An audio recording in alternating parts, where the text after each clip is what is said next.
पाकिस्तान पाकिस्तान ने होती रेबल्स यानी कि जो यमन में है ना, उन होती रेबल्स को धमकी दी है कि सुनो, अगर आगे अटैक हुआ तो हम तुम्हें देखेंगे। हम तुम्हें देखेंगे मतलब क्या देखोगे? पाकिस्तान, ये जो पाकिस्तान की जो थिंकिंग है ना कि हम वर्ल्ड के लीडर बन गए हैं बूट पॉलिश करके। मतलब और कोई आपके पास न्यूक्लियर वेपन के सिवा और कुछ है? न्यूक्लियर वेपन तो नहीं यूज हुआ पिछले 80 साल से। 80 साल हो चुके भाई साहब न्यूक्लियर वेपन को यूज हुए, और अब आगे यूज होगा उस पर भी थोड़ा सा शक तो है ही सबको। लेकिन उसके आगे आपके पास क्या है? आपके पास वो घटिया JF-17 है, नेवी है नहीं, आर्मी आपकी पैसा कमा रही है, बलूचिस्तान के 1500 लोग का कंट्रोल नहीं कर पा रही है, आप खैबर पख्तूनख्वा नहीं कंट्रोल कर पा रही है, आप होती रेबल्स को धमकी दे रहे हैं जिनको अमेरिका टैकल नहीं कर पाया। यस, क्या पाकिस्तान एंटर करेगा होती रेबल्स को कंट्रोल करने में? मेरे साथ हैं कर्नल चैलेंज सिंह, एक हाउस होल्ड नेम है इंडिया में, सब लोग पहचानते हैं इन्हें। सर बहुत बहुत स्वागत आपका हमारे शो में। सर ये पाकिस्तान, जय हिंद, नमस्कार। जय हिंद, जय हिंद, जय हिंद, नमस्कार रोहित जी, बहुत बहुत धन्यवाद कि आप अपने प्रोग्राम में ले रहे हैं और अच्छे कोशिश करेंगे एक अच्छा एनालिसिस कर पाए। राइट सर, ये होती रेबल्स जो हैं धमकी दे रहे हैं, सॉरी पाकिस्तान धमकी दे रहा है होती रेबल्स को कि हम तुम्हारे खिलाफ एक्शन लेंगे। अपने कंट्री में बलूचिस्तान नहीं संभल रहा, पूरा का पूरा ओशन क्रॉस करके, इंडियन ओशन क्रॉस करके अरेबियन पेनिनसुला में जा करके ये एक्शन ले पाएंगे। ऑफ कोर्स आर्मी खड़ी है, एयरफोर्स खड़ी है पाकिस्तान की सऊदी अरेबिया में। ये लोग अपने आप को कुछ औकात से ज्यादा नहीं समझ रहे हैं क्या?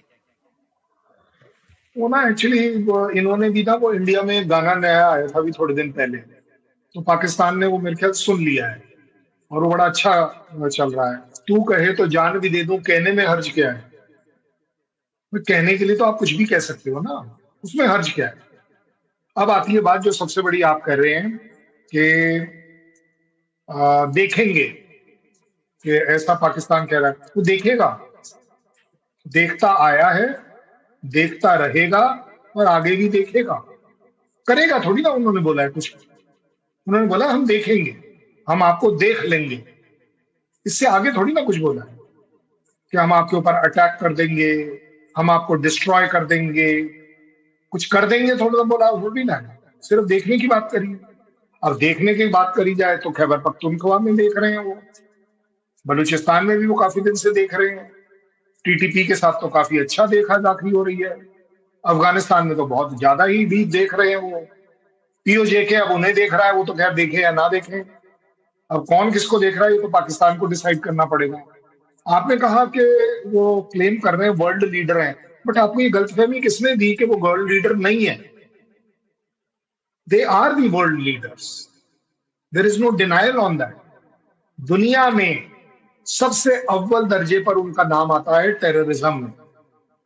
दे are world leader, they are the trend creators for terrorism in the world. सबसे ज्यादा अगर United Nation designated list of terrorist में नाम है तो वो लोग पाकिस्तान के बाशिंदे हैं, पाकिस्तान में रह रहे हैं। सिर्फ फॉर्मेलिटी रह गई है कि क्या यूनाइटेड नेशन कल पाकिस्तान आर्मी और ISI को डेजिग्नेट करेगी या नहीं करेगी कि this is a formal terrorist organisation.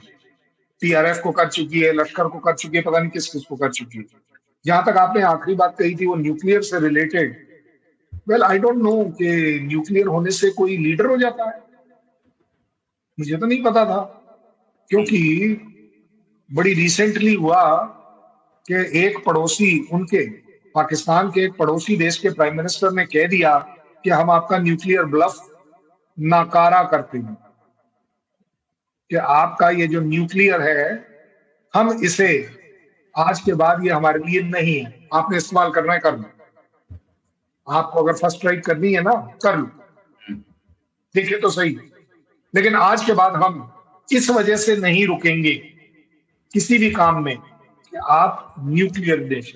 आप एक्चुअली देखा जाए पाकिस्तान ने उस न्यूक्लियर बम की, मैं तो कह रहा हूं, इज्जत की ऐसी की तैसी कर दी कि भाई साहब अच्छी खासी इज्जत थी कि न्यूक्लियर है, भाई साहब इंडिया ने डिक्लेयर कर सीधे सीधे बोल दिया कि आपका न्यूक्लियर हमारे लिए न्यूक्लियर नहीं। सो अब आती है last but not the least, हुतीज के खिलाफ मतलब क्या कर देंगे ये? सऊदी अरेबिया में उनके 4 जहाज खड़े हैं, चलो कोई बात नहीं। 10 और टूटे से सिपाही खड़े हैं जिनको फॉरेन अर्निंग्स चाहिए, उसमें भी कोई बड़ी बात नहीं। भाई यहाँ तो सऊदी अरेबिया के ऊपर भी फायर हो गया ईरान से, तब आपने कुछ नहीं किया। मतलब एक था कि डिप्लॉयमेंट से पहले, अब तो डिप्लॉयमेंट के बाद भी आपके यहाँ पर अटैक हो गया। आपने किया क्या? आप बाब अल मंदेब में ऐसा क्या कर देंगे? मतलब प्रोबेबिलिटी वाइज, इवैल्यूएशन वाइज आप क्या कर सकते हैं? आप यमन अपनी फौज भेजेंगे? आप यमन के ऊपर एयर स्ट्राइक करेंगे? यमन के ऊपर ले देकर बॉटम लाइन ये है, इसराइल और यूएस ने भी अभी तक स्ट्राइक नहीं करी है। करने को उनके पास काबिलियत है, लेकिन नहीं करी। बिल्कुल सही। क्योंकि क्योंकि दुनिया ये जरूर देखती है कि क्या आप एक और नया फ्रंट खोलना चाहेंगे या नहीं चाहेंगे। बाब अल मंदेब इस समय एक तरीके से यूरोप के लिए जो तेल है, जो है वो सऊदी का ले लीजिए या यूएई का ले लीजिए, वो एक लाइफ लाइन की तरह काम कर रहा है। क्योंकि हॉर्मुज अटका हुआ, आप उसको भी अटका दीजिए, बहुत बढ़िया बात। मुझे तो ये नहीं समझ आ रही कि ऐसी कौन सी स्ट्रैटेजी हो सकती है, ऐसा कौन सा टैक्टिकल एडवांटेज पाकिस्तान ले सकता है कि वो हुतीज के ऊपर जाकर अटैक कर दे। कौन सी ऐसी मिसाइल लेकर ये आए हैं सऊदी अरेबिया में डिप्लॉयमेंट में? कौन सी ऐसी मिसाइल लाए? आप बता दीजिए। यहां अपनी खुद की कंट्री बचा नहीं पा रहे, कंट्री के ऊपर 50 प्रॉब्लम चल रही है। मैं मानता हूं $3.5 बिलियन चाहिए थे सऊदी से, उसमें से $3 बिलियन यूएई के वापस करने थे। चल भाई 4 जहाज भेज दो, क्या बड़ी बात है। उनकी कंट्री में भी वो जहाज कर क्या रहे थे? कोई ले देखे अगर देखा जाए, कोई ऐसा एडवांटेजेस काम तो कर नहीं रहे थे, सिवाय इसके कि अफगानिस्तान में कभी कभी जाकर बॉम्बिंग कर देते थे। उसके अलावा तो कोई काम है नहीं। क्योंकि ये फौज, ये पाकिस्तान की फौज लड़ने वाली फौज नहीं है। इसलिए आप देखते हैं, जैसे हमारे यहाँ बोला भी जाता है, थोड़ा गलत शब्द है लेकिन इनके ऊपर बिल्कुल फिट होते हैं, कि ऐसा कहा जाता है कि चौक का या गली की चौक का, चार रास्ते का सबसे कमजोर कुत्ता जो होता है वो सबसे ज्यादा तेज भौंकता है, ये दिखाने के लिए कि जब मेरे से डरे रहो। मतलब उसके तरफ अगर कोई चल भी पड़े तो इतनी तेज भौंकता है कि बंदा बोले यार चल छोड़ पड़े, दूसरे रास्ता ले लो, पता नहीं ये काटना। I think Pakistan is only उसको अपना रहा है कि इतना बोलो, इतना तेज बोलो। आपको याद आएगा ये न्यूक्लियर जो करते हैं, अभी तो इन्होंने ये भी बोला था गाजा के लिए अवेलेबल है, इसराइल के खिलाफ तो हमेशा अवेलेबल था। जो मुनीर साहब के दामाद हैं, कर्नल साहब हैं वो, भाई वो छोड़ गए फौज, तो उन कर्नल साहब का कहना था ये तो हमारा इस्लामिक बम है, इस्लामिक कंट्रीज कहीं भी इस्तेमाल कर सकते। मुझे ये नहीं समझ रहे थे पाकिस्तान का बम कौन सा है। अगर पाकिस्तान के सारे बम बाकियों के लिए हैं तो मुझे तो नहीं समझ आ रहा कि किस बम की बात हो रही है। But bottom line is, Pakistan एक बड़ी सोची समझी स्ट्रैटेजी पर काम कर रहा है कि बोलो खूब, जिससे कि करना ना पड़े कुछ। राइट, करना ना पड़े। सर एक चीज, इनके अंदर हिम्मत है कि ये होती से लड़ ले, यमन में लैंडिंग करें, या सऊदी अरेबिया से यमन में घुस जाए? धमकी देना बहुत आसान होता है, होतीज तो किसी से नहीं डर रहे ना इस समय तक। Attack has been going on. आप जानते हैं, मैं भी जानता हूँ, दुनिया भी जानती है कि अमेरिका के सामने होती कुछ नहीं। अमेरिका से नॉट एंट्रिंग, क्यों नहीं एंटर कर रहा? उसे पता है कि इसमें एंटर करने में नुकसान है। इसराइल को भी पता है। इसराइल ने 12 अरब कंट्री इकट्ठे मारे थे 1967, ठीक है, बहुत पुरानी बात हो गई। आज कौन से छोड़ दिए? आज भी तो ईरान को जाके मार रहे हैं। जब वो इतनी दूर जाके मार सकता है तो वो होतीज को नहीं छेड़ सकता, वो होतीज को नहीं कर सकता, बिल्कुल टारगेट कर सकता है। बट द फैक्ट इज कि अमेरिका और इजराइल दोनों चाहते हैं कि हौतीज और सऊदी दोनों आपस में झेलें। ये दोनों आपस में लड़ रहे हैं, हमारा फायदा है इसमें। लेकिन ये पाकिस्तान जो कि 1500 मैं नहीं बोल रहा, आसिम मुनीर ने बोले 1500 बीएलए के लोगों को टैकल नहीं कर पा रहा। हौतीज तो हजारों में हैं, 10-20 हजार हैं सर, उनको टैकल कर पाएगा? नहीं देखिए, जहां तक हिम्मत की बात है ना, तो बोल लेने में क्या प्रॉब्लम है कि मेरे में हिम्मत है। आप एक बात बताइए ना, आज तक ऐसी कौन सी लड़ाई है जो पाकिस्तान ने लड़ी हो, जीतना तो बहुत दूर की बात हो, लड़ी हो। अगर इन्होंने कोई लड़ाई लड़ी भी है, मैं उसी में इनको क्रेडिट देता हूं। जितनी बार लड़ाई लड़ने की बात आती है, सीधे व्हाइट हाउस भागते हो कि भैया ट्रम्प चाचा पैरों में पड़े हैं, कृपया कर कर कुछ कर दो। और इसका लिविंग प्रूफ है, कारगिल के टाइम पर भी ये वहां गए थे, और अभी ऑपरेशन सिंदूर में भी हो गए। और इनकी अपनी एक्नॉलेजमेंट है कि हाँ जी, ट्रम्प साहब ने बचा लिया। अब आती है बात, सऊदी से ये क्या यमन के अंदर एंटर कर पाएंगे? ये कभी ये कभी कहीं एंटर इसलिए नहीं करेंगे क्योंकि जब सऊदी में बैठे हैं और सऊदी के ऊपर अटैक हो रहा है, अगर वो यमन के सो कॉल्ड हुतीज पानी में इनके टैंकर्स को अटैक कर कर वापस भेज दे रहे हैं, आप तब कुछ नहीं कर रहे। एंटर करके क्या करोगे भाई? पाकिस्तान, अगर एक एनालिसिस लिया जाए, वो एंटर क्यों करेगा, कैसे करेगा? यहां वो जहां बैठा हुआ है वहां वो कुछ नहीं कर रहा, क्योंकि जब हिम्मत की बात आती है तो बोले जी मैं यहां सिर्फ आया हूं, मैं यहां किसी पर अटैक करने नहीं आया हूं, मैं आपको बचाने नहीं आया हूं, मैं तो इसलिए आया हूं कि आपके ऊपर अटैक, मेरे ऊपर अटैक करना धरना थोड़ी ना है कुछ। क्योंकि अगर करना होता तो 28 मार्च से लेकर मे बी पूरे अप्रैल का महीना था, जब यूएई को, सॉरी, सऊदी के ऊपर देश दनादन चल रही थी ईरान से, और ईरान अच्छे खासे अटैक कर रहा था, तब क्यों नहीं आया? और आप आज बात बता दीजिए कि ये हुती जब सऊदी के शिप्स पर अटैक करेगा तो ये किसके तरफ से कर रहा है? ये ईरान के तरफ से कर रहा है। उनका कोई अपना थोड़ी ना प्रॉब्लम चल रहा है, ये तो ईरान के लिए कर रहा है। पाकिस्तान ईरान के खिलाफ कितना खड़ा हो सकता है वो आपको पता है। सो इसलिए अमेरिका में खड़े होकर आप अमेरिकन लैंग्वेज बोल दीजिए, ईरान में खड़े होकर आप शिया लैंग्वेज बोल दीजिए, सऊदी में खड़े होकर मुस्लिम ब्रदरहुड दिखा दीजिए, करना थोड़ी ना है कुछ। ये मैं आपको एनालिसिस के तौर पर दे रहा हूं कि कितनी हिम्मत है और क्या कर सकता है।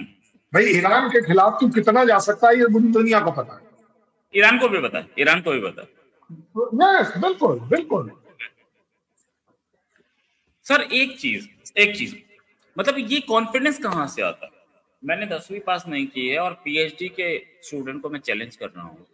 आप हौतीस को चैलेंज कर रहे हैं, आप इंडिया को चैलेंज कर रहे हैं, आप इजराइल को धमकियां दे रहे हैं। यू नो इट, अगर इजराइल आपके खिलाफ सामने आ गया तो पाकिस्तान में एक बिल्डिंग सलामत नहीं बचेगी। ये कॉन्फिडेंस कहाँ से लाते हैं? आसिम मुनीर साहब सिर्फ एक चीज, मतलब फील्ड मार्शल हैं, और मतलब कैसे 2 नंबरी से फील्ड मार्शल बने, क्या उन्होंने हरकतें की उससे फील्ड मार्शल बने। एक लूजिंग आर्मी के चीफ, अगर किसी और कंट्री में आर्मी चीफ हार गया होता तो वो सैक हो गया होता, लेकिन यहाँ पाकिस्तान इकलौता कंट्री जहाँ पे प्रमोशन दे दी जाती है हारने पे। ठीक है, आपका कंट्री, आप जो करिए। इस पूरे सिनेरियो में ये कॉन्फिडेंस कहाँ से लाते हैं कि हम देख लेंगे? हारते हुए कंट्री, हारा हुआ कंट्री, हर बार हारी। कोई एक ऑपरेशन सिंदूर को बताते हैं कि हम जीते, बताते हैं। पाकिस्तानी जर्नलिस्ट के लिए ये मेरा जो स्टेटमेंट है वो है, भाई हारती हुई पावर जाती है अमेरिका के पास कि हमें बचा लो, या जीतती हुई? इंडिया 71 में जीत रहा था, क्या किसी कंट्री के पास गया था कि हमारा सीज फायर करा दो? नहीं, ठीक है। और बहुत सारे अमेरिका जीत रहा था फर्स्ट वर्ल्ड वॉर, क्या गया था वो यूएन के पास या किसी और के पास कि हमारा सीज फायर करा दो? हारता हुआ जाता है हमेशा। आप गए थे इसका मतलब हार रहे थे। हारता हुआ कंट्री अपने आप को ऐसे प्रोजेक्ट कर रहा है कि हम जीत रहे हैं।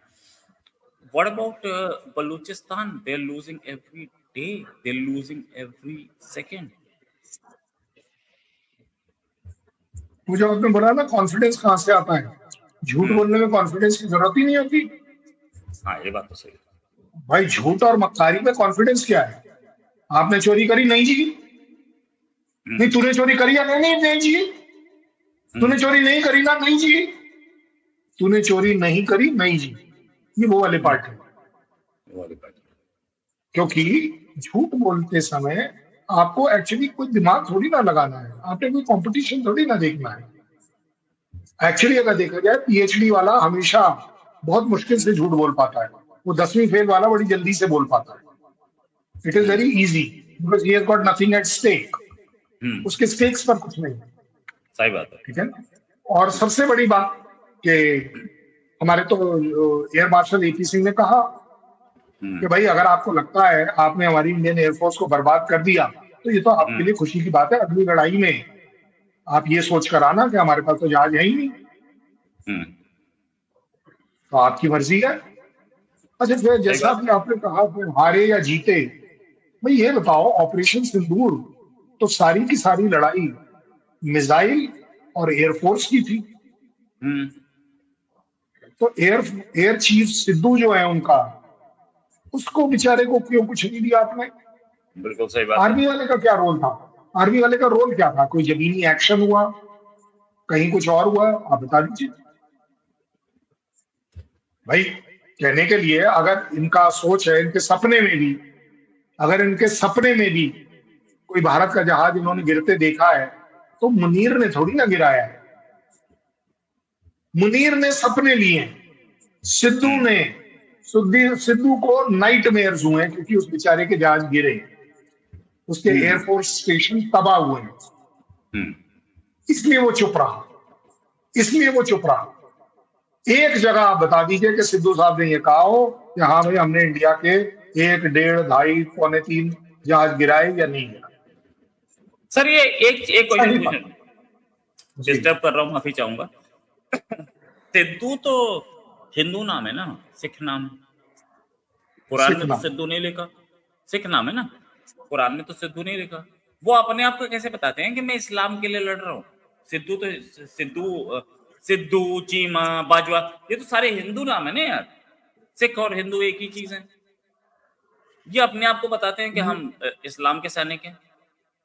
ये अपॉर्चुनिस्ट है ना। अब अगर चीमा को पाकिस्तान में रहना है, सर्वाइवल है, तो इसी झूठ पर तो रहेगा कि जनाब आप चिंता मत करिए, आप बताइए कब वो बोलना क्या है, मैं बोलूंगा, मैं करके दूंगा। लेकिन जिसको बोलते हैं ना, आपकी जो पर्सनल सेल्फ ईगो होती है, सेल्फ एस्टीम होती है, वो आपको कभी माफ नहीं करती है। इसलिए आप हमेशा पाएंगे कि सिद्धू कहीं नहीं बोल रहा हो, किसी फोरम में नहीं बोल रहा हो। उसने ये जो सो कॉल्ड झूठ बोलने का जो भंडारा है, वो मुनीर साहब को दिया हुआ। और मुनीर साहब के लिए फौज के लिए टाइम नहीं है, क्योंकि वो तो वो सूटकेस लेकर सेल्स रिप्रेजेंटेटिव की तरह कंट्रीज में घूम रहे हैं कि मेरे यहाँ से क्या बिक जाएगा और क्या नहीं बिक जाएगा, कितने कितने क्रिप्टो करेंसी में मेरे बच्चों का भला हो जाएगा या नहीं हो जाएगा, कितनी जल्दी मेरे बच्चों को यूएस की सिटीजनशिप मिल जाएगी। वर्ल्ड रिकॉर्ड है कि 3 महीने के अंदर यूएस सिटीजनशिप अगर कभी कहीं किसी को मिली है, वो सिर्फ और सिर्फ मुनीर साहब को बेटों को मिली है। It is on record. सही बात। सो अब ये लड़ने पर टाइम लगाएंगे या क्रिप्टो करेंसी पे लगेंगे? भाई ट्रम्प का बेटा जितनी बार आया वो तो क्रिप्टो करेंसी की बात करने आया। राइट। आप बताइए मुझे कि अभी foreign minister I Anand madam, Canada की, पाकिस्तान, ठीक है ना, फॉरेन मिनिस्टर, कौन सी कंट्री में आपने कभी भी सुना हो कि एक फॉरेन मिनिस्टर आकर वो आर्मी के चीफ को मिल रहा है? पाकिस्तान में हुआ है, क्योंकि कनाडा को समझ आता है कि भाई साहब ये कंट्री के पास एक आर्मी चीफ नहीं है, इस आर्मी चीफ के पास एक कंट्री है जिसका नाम है पाकिस्तान। पाकिस्तान में कुछ भी करना है इस बंदे को ले लो, आपके काम हो जाएंगे। और इसीलिए आप पाते हैं कि ट्रम्प साहब व्हाइट हाउस से आजान लगाते हैं, ही is my he is my field martial. वो पाकिस्तान का फील्ड मार्शल थोड़ी ना है, वो तो ट्रम्प साहब का फील्ड मार्शल है। मतलब एक कंट्री की इससे बड़ी इंसल्ट नहीं हो सकती सही बात कि आपका फील्ड मार्शल को कोई बोल रहा है he is my field marshal, my field match. जबकि यूएस के अंदर फील्ड मार्शल रैंक नहीं होता है, but he is my field marshal. So उस कंट्री के बारे में हम क्या डिस्कस कर पाएंगे जिसके पास इकॉनमी नहीं है, जिसके पास झूठ का भंडार है। जो झूठ का जिसके पास भंडार होगा उसके पास बहुत कॉन्फिडेंस होता है, क्योंकि उसे मालूम है कि मेरा स्टेक पर कुछ नहीं है ना। आप और मैं झूठ बोलेंगे, कल पकड़े जाएंगे, पुलिस आएगी, ये आएगी, हमारा घर में इज्जत खराब होगी, वगैरह वगैरह। यहाँ तो वो सवाल ही नहीं है। सर सिद्धू सिद्धू सिख हैं, बाजवा जाट हैं, ठीक है, और क्या बोलते हैं, चौधरी जाट हैं, हिंदू हैं, चौधरी, और क्या बोलते हैं, चीमा साहब, चीमा तो सीधे सीधे जाट हैं, ठीक है। तो ये सारे के सारे अपने आप को ये कैसे बताते हैं कि मेरा आरजू कासमी के साथ प्रोग्राम में बोला मुझे नहीं पता मैं कौन हूँ, हम तो पाकिस्तान के ही हैं। ये अपने आप को कैसे बताते हैं कि हम पाकिस्तान की? अरे तुम्हारा नाम बताता है, तुम हिंदू थे पहले। नहीं, देखिए वो एक नैरेटिव उनको चलाना पड़ता है, उनकी मजबूरी समझिए, सर्वाइवल का सवाल है, ठीक है ना। वो आपके सामने एक आते हैं, वो राजा फैजल साहब आते हैं। वो राजा फैजल कौन है? बोलते हैं भैया हम तो ओरिजिनल राजपूत हैं। राजपूत हैं, छिप राजपूत। राजा फैजल मेरे अच्छे दोस्त हैं, उन्होंने मुझे बताया था मैं छिप राजपूत। तो फिर तो सीधे सीधे अगर आप इवेलुएट करें तो यहाँ पर सर्वाइवल का सवाल है। आप पूछिएगा उन सो कॉल्ड राजा साहब से और बाकी सबसे कि उनके साथ उनकी आर्मी कैसे ट्रीट कर रही थी, और जब से उन्होंने अपने आप को बदला है तो कैसे उनके लिए स्मूथ सेलिंग हो गई। So I will actually grant them कि भाई आपको जहां रहना है, वो वाली बात है ना कि भाई जंगल में रहना है तो शेर से बैर थोड़ी ना ले सकते हो। ये आर्मी, आईएसआई और चीफ, इससे बैर लेना आपने देख लिया किस किस ने बैर लिया। भुट्टो ने बैर लिया, आपको पता है क्या हो गया। भुट्टो की बेटी ने बैर लिया, आपको पता है क्या हो गया। मैं तो कह रहा हूँ जिया उल हक ने बैर लिया, बेचारा वो भी मारा गया। मुशर्रफ साहब को लगा कि मैं एक्स चीफ हूं, मैं कुछ भी कर सकता हूँ। भाई साहब अल्टीमेटली आपको अपनी कंट्री में जगह नहीं मिली मरने के बाद, ठीक है ना। सो अब आप बताइए, इमरान खान ने थोड़ा सा बैर लिया, अभी तक जेल में। सही बात है। सो बड़ा सिद्धू साहब हो, चीमा साहब हो, कोई भी हो, मुझे नहीं लगता कि वो कोई गलत कर रहे हैं। It is a matter of survival. आपको अगर सर्वाइव करना है तो इट इज बेटर कि आप अपने घर के लोगों को, बच्चों को, सबको बचा के अपना निकल लो, और ये वो बड़े अच्छे से कर रहे हैं। और यहीं पर आप पाते हैं कि हर बार इसलिए वो सो कॉल्ड एक अच्छा मुसलमान कहते हुए जो अपने आप को, वो ये भी तो कहता है कि इंडिया और पाकिस्तान बना ही इसीलिए था कि हिंदू और मुसलमान कौम इकट्ठी रह ही नहीं सकती। राइट। जो आर्मी चीफ ये आजान लगाएगा, उस आजान के बाद वो आर्मी चीफ कहाँ है? भाई वो पूरे जो रेयर अर्थ मटेरियल है वो बोल रहा है कि भाई बलूचिस्तान में है। बलूचिस्तान से निकालेगा कैसे? बलूचिस्तान के बलूची को मारकर, जमीन में गाड़कर, उसकी जमीन की गड़ी हुई लाश के नीचे से बलूच आपको वो रेयर अर्थ मटेरियल निकालने देगा? क्या बात है, क्या प्लानिंग है। राइट। तो सीधा सीधी बात है कि कॉन्फिडेंस, झूठे आदमी या झूठ बोलने के लिए कॉन्फिडेंस की कोई प्रॉब्लम नहीं है। सिर्फ कॉन्फिडेंस ही होता है एक झूठ बोलने के लिए, उसके अलावा कुछ नहीं होता। उसके पीछे आगे कोई लॉजिक नहीं होता। और उसी तरह अगर आप बात करेंगे religion, well Pakistan has got only one religion, वो proven religion. Terrorism is their religion, dictatorship is their religion, minority killing is their religion. अब कोई मेरे से बोल देगा कि माइनॉरिटी का आपने कैसे डाल दिया, बाकी तो पता था। भाई साहब 27% हिंदू थे, 2% से कम हो जाते इसके सेंसस में, आप खुद ढूंढ लीजिए सही बात। कौन कितना क्या कर रहा है। ये तो फिगर्स बिल्कुल सही। मेरे नहीं है ना, आपके हैं। आपके फिगर है भाई, ये तो आपका सेंसस है। सो आप हम्म अगर माइनॉरिटी किलर नहीं हो तो और कौन है? मेरे यहाँ हम्म पर अगर आप मेरे यहाँ ब्लेम करना है, मेरे मुसलमान को, मेरे क्रिश्चियन को, मेरे जैन को, आप उनकी सेंसस रिटर्न लगाकर देख लीजिए, कहाँ पर कम हुए बता दीजिए। मेरे यहाँ सारे बढ़ गए। मेरे यहाँ अगर कम हुआ तो सिर्फ हिंदू कम हुआ। क्यों?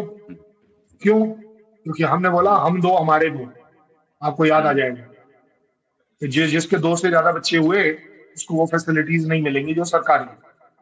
लेकिन वो लॉ जो था वो क्रिश्चियन और मुस्लिम और इनके ऊपर नहीं लगाया। मैं इसको हम्म क्रिटिसाइज नहीं कर रहा हूँ, मैं इसको सिर्फ इवेलुएट कर रहा हूँ कि हमारे यहाँ और उनके यहाँ फर्क ही है। हमारे यहाँ झूठ बोलते समय रोहित जी को और मेरे को दोनों को पसीने आ जाएंगे कि यार हम्म पता नहीं इस प्रोग्राम का झूठ कहीं और ना पकड़ा जाए, हम्म इंसल्ट अपनी हो जाएगी यार। पर जहां हम्म इज्जत ही नहीं हो, तो जब इज्जत स्टेक पे है ही नहीं, तो हम्म झूठ का अकेला कॉन्फिडेंस आपके पास है, जो पाकिस्तान को क्रेडिट देता हूं मैं कि 100% है उनके पास। राइट। चीमा, चीमा, मैं कमर चीमा साहब बड़े अच्छे दोस्त थे मेरे, नो डाउट। और कर्नल शैलेंद्र सिंह के भी बड़े अच्छे दोस्त हैं। अ, दोस्ती अपनी जगह, रियलिटी अपनी जगह, असलियत अपनी जगह।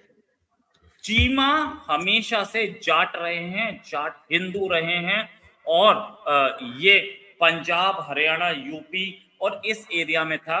और चीमा सिख भी रहे हैं और हिंदू भी रहे हैं चीमा। तो अगर किसी आदमी ने अपने नाम के आगे चीमा लगा रखा है, मैं स्पेसिफिकली कमर चीमा साहब को टारगेट नहीं कर रहा हूँ। फ्रैंकली स्पीकिंग, बहुत सारे और चीमा हैं, बहुत सारे और बाजवा हैं, बहुत सारे और चौधरी हैं। ये सब हिंदू सरनेम लगा के, मतलब आज भी आपने हिंदू सरनेम लगा रखा है, इसलिए मतलब आपके नाम के पीछे अब्दुल्ला क्यों नहीं लगा, आपके नाम के पीछे अंसारी क्यों नहीं लगा, आपके नाम के पीछे खान क्यों नहीं लगा? क्योंकि आप कहीं ना कहीं ढूंढते हैं, आपने फैजल, राजा फैजल का नाम लिया है, कहीं ना कहीं ढूंढते हैं कि मेरी डिग्निटी कहाँ है। मैं, मेरे बाप दादा तलवार के जोर पे मुसलमान बन गए, लेकिन मैं था क्या? सच्चाई है। और आज की डेट में आरजू कासमी का इंटरव्यू है, मैंने वो देखा है। फैक्ट इज, आज की डेट में आप बोल रहे हैं हमें नहीं पता हम कौन हैं। इस बात पे मेरा एक बड़ा वीडियो वायरल हुआ था, जिसपे एक एक जनाब हैं जो पाकिस्तानी हैं, वो रह रहे हैं उधर, क्या बोलते हैं उसे, चाइना में। उन्होंने मुझे बोला खरबूजा। उन्होंने एक सेंटेंस बोला था, उन्होंने ये बोला था कि हमें नहीं पता हम कौन, हम हिंदू नहीं थे, हमें नहीं पता कौन है हम। और हम जैसे ही पता लगा बताएंगे। मैंने कहा जिसे नहीं पता होता कि माँ बाप कौन है, उसे अंग्रेजी में बास्टर्ड बोलते हैं। वो उससे घबरा करके मुझसे, उससे चिढ़ करके मुझे बोले रोहित शर्मा खरबूजे के मुंह वाला। I accept that, please accept yourself. आपके अपने स्टेटमेंट में that you are a bastard, ठीक है। वो साहब जो थे उनको मैं अलग छोड़ता हूँ, वो तो ऐसे ही, वो तो आईएसआई के टुकड़ों पर पलने वाले आदमी। Fact remains, sir fact remains कि आप राजपूत लगा रहे हैं नाम के पीछे, आप चौधरी लगा रहे हैं, आप चीमा लगा रहे हैं, आप हिंदूज थे, यू वर हिंदूज। और आज भी आज आपके नाम के पीछे क्यों नहीं? भाई सचिन पायलट है, उनके नाम के पीछे पायलट है, अवाना नहीं, ठीक है। आप भी नाम चेंज कर सकते थे, 50 ने किए। आपने चेंज इसलिए नहीं किया क्योंकि आप अपनी हिंदू एंसेस्ट्री पे गर्व करते हैं। आप शिव राजपूत बताते हैं अपने आप को, आदिल राजा टाइप, या क्या बोले वो जिनका नाम आपने लिया, ठीक है, इनके टाइप आप बताते हैं। शादी के टाइम पे आप बताते हैं कि हम राजपूत थे, हम ब्राह्मण थे, हम ये थे, वो थे। तो आज आप किस मुंह से बोल पा रहे हैं कि हमें नहीं पता? हम तो पाकिस्तानी हैं पहले दिन से। Question to you sir. बिल्कुल। राजा मैं मैं फैजल ने बोला मैं हम शिव राजपूत हैं। नहीं नहीं, वो राजा फैजल हो चाहे कोई भी हो, देखिए फर्स्टली बाय द वे, हमारे रिलेशन चाहे राजा फैजल से हो सकते हैं, कमर चीमा से हो सकते हैं, लेकिन शायद मैं ये आज भी नहीं कह पाऊंगा कि मेरी उनके साथ किसी तरह की दोस्ती है। पता है क्यों? उसका रीजन है, कमर चीमा के बच्चे क्या कर रहे हैं, क्या वो शादीशुदा है या नहीं, उसके भाई बहन है, मुझे क्या पता। I I have have no no idea. I have no इसी तरह राजा फैजल, हमारे उसके साथ रिलेशन है, बातचीत थे, बट उनके बच्चे हैं या नहीं है, उनकी बीवी 1 है, 2 है, 10 है, क्या है मुझे नहीं पता। नहीं पता, दैट बिल्कुल सही मीन्स बात। दैट मीन्स मेरे यार दोस्त नहीं है। भाई यार दोस्त के बारे में कुछ तो पता होगा ना। हमें तो ये भी नहीं पता होता, सच बात यह है, क्योंकि हम क्यों पूछे। We are on only talking terms. मैं आपको सीधी सीधी बात बताऊं, हमें तो ये भी नहीं पता होता कि वो इस्लामाबाद में है, कराची में है, कि कौन सी जगह पर है। हमें नहीं पता। सो इसलिए मैं ये जरूर कहूंगा कि अगर कोई पाकिस्तानी एक्चुअली अगर ये बोल रहा है कि मेरा कास्टिज्म कहीं कुछ नहीं है और मैं सिर्फ पाकिस्तानी हूं, ठीक है ना, तो वो झूठ बोल रहा है। वो सीधे सीधे झूठ बोल रहा है। इट इज बेटर कि वो बताए कि नहीं, मैं राजा हूं और मैं बाय वर्च्यू ऑफ व्हाटएवर मैं आज की तारीख में पाकिस्तानी हूं। हम्म, क्योंकि राइट। 1947 के बाद ही तो आप पाकिस्तानी हो। हम्म, सही बात है। दैट मीन्स के हम्म, 1947 में आपके जो फादर थे, आप तो नहीं होंगे उस समय, ऑब्वियस बात है, हम्म, ठीक है ना, तो आपके जो फादर थे वो हिंदुस्तानी थे, सही वो बात है, पाकिस्तानी तो थे ही नहीं। बिल्कुल सही। आप हिंदुस्तान की औलाद हो। हम्म, आज आप अपने आप को पाकिस्तानी बोल दीजिए, कोई बुराई नहीं। सो इसलिए एक सिर्फ उस मिलिट्री रिजाइम को या उसके खौफ से आप ये पैट्रियोटिक वर्ड निकाल लें कि पाकिस्तानी हो। वेल, अगर आप पाकिस्तानी हो हम्म, तो वो जो कारगिल में आपकी नॉर्दर्न लाइट इन्फेंट्री के इतने सारे लोग जो लाशें पड़ी थी, वो पाकिस्तानी थी या नहीं थी, किसी से पूछ लीजिए। बिल्कुल राइट। अगर वो जवाब दे दे कि हाँ जी वो पाकिस्तानी थी, तो I will be proud of them. Hmm, क्योंकि उन्होंने वो 249 लाशें लेने से मना कर दिया कि ये हम्म, हमारी है ही नहीं, ये हम्म, हमारी है ही नहीं। हम्म, वो जो खड्डों सही में गिर बात है। गई, दर्रों में गिर गई, जगह जहां वो रिकवर नहीं हो पाई, वो एक अलग हम्म, बात है। ये वो हम्म, वाली ये वो वाले, हमारी लैंग्वेज में बोला जाता है ना, ये वो पार्थिव शरीर थे जिन्हें हम उन्हें देना चाहते थे कि इनके हम्म, घर भेज दीजिए। बिल्कुल सही। जब किसी से नहीं ली जब नहीं ली तो हमने उनका दाह संस्कार किया। हम्म, तो पाकिस्तानी किस बात के हो? फिर हम्म, पाकिस्तानी आप किस बात के हो? पाकिस्तानियत तो मनाओ, हम्म, पाकिस्तानियत तो निभाओ। बिल्कुल सही। कि एक पाकिस्तानी दूसरे पाकिस्तानी को रिकॉग्नाइज तो करे, जो अपने आप को दिखा रहे हैं कि नहीं जी हम बाजवा थे, हम ये थे, हम वो थे। आपने मेरे ख्याल बोल बड़ा सही दिया, उन्हें बुरा लगा या नहीं लगा, कि भाई हमें नहीं पता हम कौन थे, लावारिस थे क्या? या अगर गलती शब्दों में जाना है किसी के हिसाब से, मतलब बिल्कुल हमारे उसमें हम लोग नहीं बोलते, लेकिन एज अ फौजी हम लोग कई बार बोल भी देते हैं, तो भाई साहब फिर कुछ किस कुत्ते के बच्चे थे तुम, हम्म, जब आपको यही नहीं पता कि आप किसके बच्चे थे? हम्म, क्योंकि ये तो सही बात। जानवरों में होता है ना, ये तो जानवरों में होता है कि कब किसके हो गए, क्या हो गया, क्या नहीं हो गया। मतलब इसको मैं हम्म, एक्सप्लेनेशन के पॉइंट ऑफ व्यू से समझाता हूँ कि हम्म, कौन सा बच्चा किसका था, गली के कुत्तों में थोड़ी ना पता चलता है। हम्म, आपको जरूर पता होना चाहिए, आपको अपने अंदर प्राइड रखना चाहिए। और मुझे लगता है आपके पेरेंट्स ने अगर आपके नाम के पीछे चीमा XYZ कुछ भी लगाया, तो वो यही सोच के लगाया कि मेरा बेटा, मेरी हम्म, मेरी जो नस्ल है, ये इसको आगे ले जाए। चीमा बिल्कुल। खानदान का चिराग है, चौधरी खानदान का चिराग है, वगैरह। So I don't find any reason except कि they are under pressure, they are under खौफ, कि भाई साहब हम्म, अगर मैंने बोल दिया कि मैं तो हिंदू चीमा हूं, तो कोई पता नहीं हम्म, पाकिस्तान आर्मी कल सवेरे नहीं आज ही उठा दे। रात में उठा ले और अगले दिन लाश मिले, ये लाश ना भी मिले, बहुतों की नहीं लाश ही मिली। नहीं मिलती, यस, लाश भी लाशें नहीं तो नहीं मिलती, सही मिलती। बात। सही बात। नहीं मैं ये कंट्री वो है जो अपनी अपनी सेना की लाशें ना उठाए, वो दूसरे की क्या उठाए। सही बात। मैं इस चीज के खिलाफ नहीं हूं, आप पाकिस्तानी बनिए, आप अरब बनिए, लेकिन नाम के पीछे से एक बाजवा, चीमा, चौधरी तो हटा लो यार।